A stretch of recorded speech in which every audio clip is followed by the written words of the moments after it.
When technology races ahead of anything envisioned by classical sources, Halacha does not break, it stretches. The rabbinic system has always been built for precisely these moments. From printing presses to pasteurization, from electricity to genetic engineering, Jewish law has continually adapted by drawing on deep precedent, carefully reasoned responsa, and a partnership between halakhic authorities and the communities they serve. Novel foods such as precision-fermented dairy, cultured meat, and synthetic fats simply present the next chapter of that tradition. What emerges from a rabbinic perspective is not anxiety, but a constructive model for how Halacha guides innovation rather than being overrun by it. Responsa literature is the primary engine of this process. When a new technology appears, rabbis do not search for a textual reference that explicitly describes it, they search for categories. Halakhic method operates by analogy, identifying which classical principles apply, which do not, and which require reinterpretation. A cultured milk protein, for example, may trigger halakhic analysis borrowed from cheesemaking, microbial fermentation, or even laws of Ma'amid and Teva Hishtana, whether the essence of a substance has transformed. The responsa itself becomes a new precedent, adding weight to future cases. This adaptive mechanism ensures continuity. Halacha moves forward while remaining anchored to recognized method and authority. Precedent, however, is not static. Rabbinic decisors look at how earlier authorities handled innovations, the introduction of synthetic rennet in cheese, machine-baked matzah, artificial flavors, or vitamin enrichment. Each of those cases forced Halacha to weigh text against reality, and each yielded a principled but flexible response.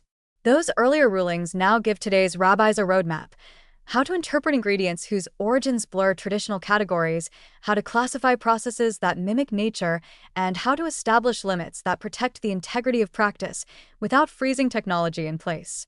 In a real sense, Halacha's history of innovation becomes its future toolkit. The question of who decides depends on the type of issue at hand. When the matter is narrowly technical, such as the kosher status of a fermentation substrate or the halakhic significance of microscopic residues, authority rests with expert decisors and kashrut agencies who specialize in industrial halacha. Their rulings are rooted in chemistry, biology, and manufacturing knowledge, supplemented by direct plant inspections. In such cases, rabbinic leadership relies heavily on scientific advisors, laboratory reports, and industry transparency. This collaboration is not new. The kashrut enterprise has long depended on chemists, engineers, and food technologists to help determine how Halacha maps onto unfamiliar processes. But when Halacha must address larger communal questions, such as whether a product should be labeled differently to avoid maradayan, whether a synagogue kitchen should adopt new dairy analogs, or whether schools may serve precision-fermented dairy with meat, the decision shifts to communal leaders. These include local rabbis, poskim with broad influence, and trusted rabbinic institutions that set policy. They consider more than technical halacha. They weigh educational needs, social cohesion, the risk of public confusion, and the values embedded in the change. This is the classic distinction between Orayat Shah, policy guidance, and Sakdin, strict legal ruling. Even if a product is technically permissible, a community may implement guidelines for clarity and unity. Rabbinic policy formation also depends on dialogue. Responsa traditionally emerge because someone asks a question, and the strongest halakhic decisions come from questions framed by real practices, not theoretical scenarios.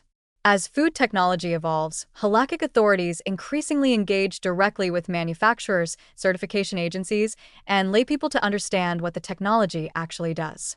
The more transparent the process, the more confidently Halacha can evaluate it.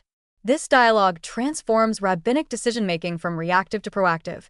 Rabbis can help shape manufacturing protocols, labeling norms, and community education long before confusion or controversy develop. In many cases, Halacha embraces a model of layered authority. Local rabbis guide individual practice, national agencies oversee production standards, and prominent poskim set broad conceptual boundaries. This distributed model prevents any single authority from shouldering the entire burden and ensures that Halacha evolves steadily rather than abruptly. Over time, patterns of ruling emerge, communal norms solidify, and uncertainty fades. What begins as a novel question becomes, after enough consistent responsa, another stable chapter in halakhic literature. Viewed this way, the challenge of technology outpacing text is not a crisis, but a demonstration of Halacha's durability. The written sources provide the categories, the Responsa tradition provides the method, scientific expertise provides the factual groundwork, and communal leadership provides the social wisdom that makes Halacha livable. When all of these elements work together, Jewish law does not struggle to keep up with innovation. It guides innovation toward ethical, coherent, and spiritually grounded outcomes. Novel foods, then, do not outpace Halacha.